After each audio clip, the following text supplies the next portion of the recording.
Oke, assalamualaikum warahmatullahi wabarakatuh. Perkenalkan, nama saya Ari di channel Tunas Petani, di mana untuk di channel ini nanti saya akan sharing-sharing berbagi tips terkait tanaman hias dan tanaman sayur mayur. Nah, untuk season kali ini saya akan berbagi terkait perbanyakan tanaman monstera Andansoni atau yang orang Indonesia sering sebut janda bolong.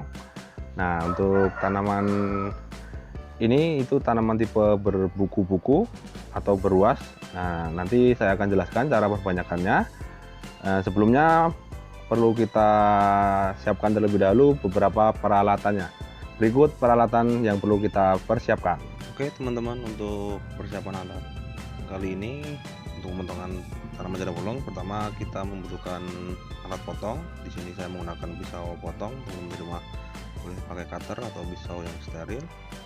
Terus selanjutnya kita butuh, ini kalau saya pakai betadine ya sebagai penutup luka. Teman-teman di rumah bisa pakai fungsidra juga bisa. Terus saya menggunakan sterilisasi pisau menggunakan alkohol ini 70%.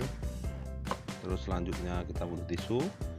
Terus yang terakhir kita butuh media tanam untuk menanam pada saat kita selesai memotong nanti.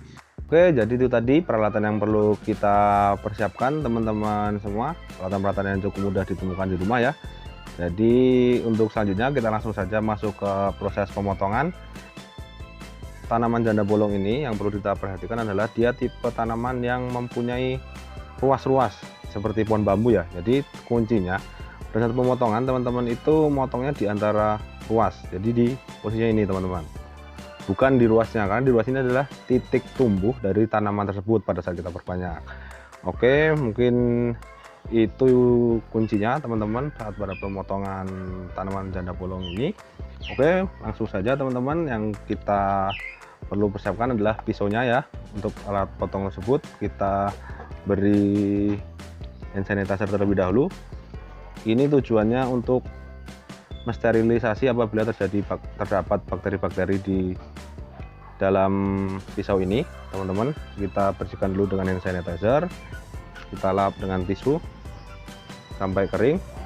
Oke, untuk selanjutnya teman-teman kita lihat ya di sini untuk proses potongnya, yaitu di antara ruas ini, di antara ruas antar daun ini ya teman-teman. Nah, untuk yang pertama yang kita potong itu pucuknya, karena di sini pucuknya sudah ada akar. Kita langsung saja potong di posisi tadi antara ruas di tengah-tengah.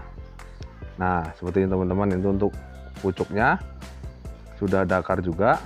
Oke, kita lanjut ke selanjutnya. Mungkin ini dengan prosesnya sama ya teman ya, cepat aja. Ini juga seperti ini kalau bisa dilihat. Selanjutnya sama, ini masih ada ruasnya. Kita perhatikan di antar ruas tersebut. Oke, seperti ini teman-teman. Ini ya kalau cukup sempit kayak gini kita harus berhati-hati pada saat memotong, jangan sampai akarnya putus ya. Nah, seperti ini teman-teman. Oke, ini masih ada sisa dua, kita potong lagi dengan hati-hati. Nah, ini sudah ada akarnya banyak. Oke, seperti yang terakhir kita potong.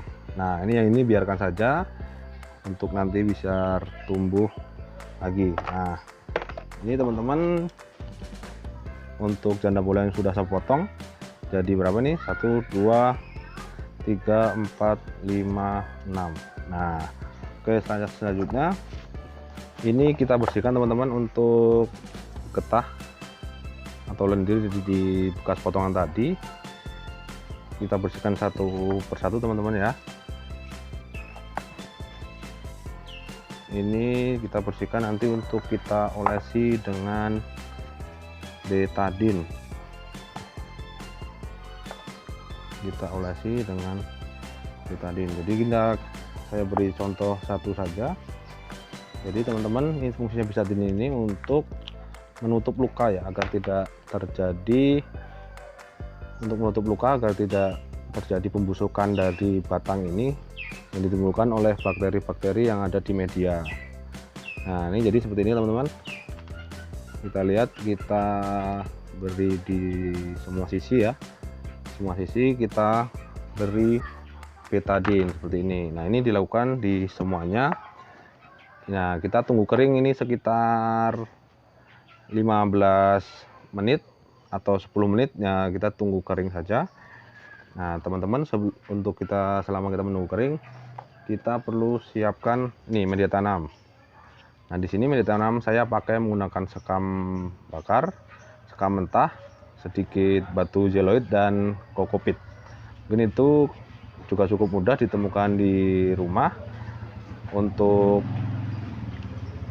media tanam tersebut. Ini saya menggunakan pot bekas minuman, ini saya bolong-bolong dengan solder agar tidak terjadi pengendapan air yang cukup banyak di dasar pot. Oke, itu media tanamnya teman-teman. Selanjutnya kita persiapan menanam ya. Untuk persiapan menanam, kita siapkan tadi tanaman yang sudah kita potong, yang sudah diberi betadine dan media tanam ini. Nah, tips dari saya untuk menanam itu, nanti teman-teman pada saat memasukkan tanaman ini itu di sepertiga pot ya, seperti ini. Nah, diusahakan jangan terlalu dalam seperti ini. Ini tujuannya apa? Karena untuk air itu saat mengendap di paling bawah itu akan menimbulkan asam ya di media tersebut. Jadi untuk mencegah itu kita menanamnya agak ke atas seperti ini. Nah, teman-teman tinggal memasukkan media tanamnya seperti ini. Ini tanam seperti ini. Nah, ini teman-teman semua dilakukan di semua pot tanaman yang sudah dipotong tadi.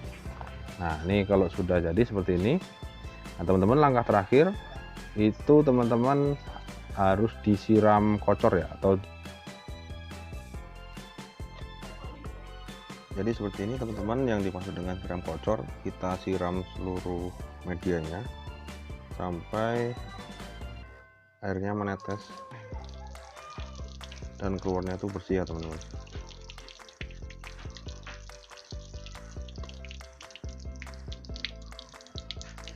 Nah, seperti ini air yang keluar sudah menetes dengan bersih. Kita siram kotor seperti ini sampai jenuh, pokoknya sampai air yang keluar itu sudah tidak berwarna coklat. Seperti itu ya teman-teman ya. Nah, ini sudah cukup. Nah, untuk teman-teman semua, setelah selesai melakukan penanaman, semua tanaman yang sudah kita potong kita taruh di tempat teduh untuk mengurangi penguapan dari tanaman tersebut. Oke teman-teman, berikut contoh tanaman-tanaman yang sudah saya potong, tapi ini tanaman yang berbeda. Ini saya motong sekitar 1 bulan yang lalu ya, 3 minggu sampai 1 bulan. Beberapa contoh yang sudah saya tanam, ini bahkan sudah ada satu yang sudah tumbuh daun baru di sini ya. Nah, ini membuktikan bahwa cara yang saya lakukan tersebut kalau untuk di saya lumayan berhasil, karena di sini pun tidak ada daun yang menguning. Jadi cara tersebut cukup aman dilakukan. Mungkin teman-teman kalau ada yang mau ditanyakan boleh komen di kolom komentar semua. Apabila nanti saya bisa menjawab, akan langsung saya jawab di komen. Oke teman-teman semua, jangan lupa klik like dan jangan lupa subscribe dan share ke teman-teman semuanya. Mari kita sumbang oksigen dari rumah kita. Salam tunas petani.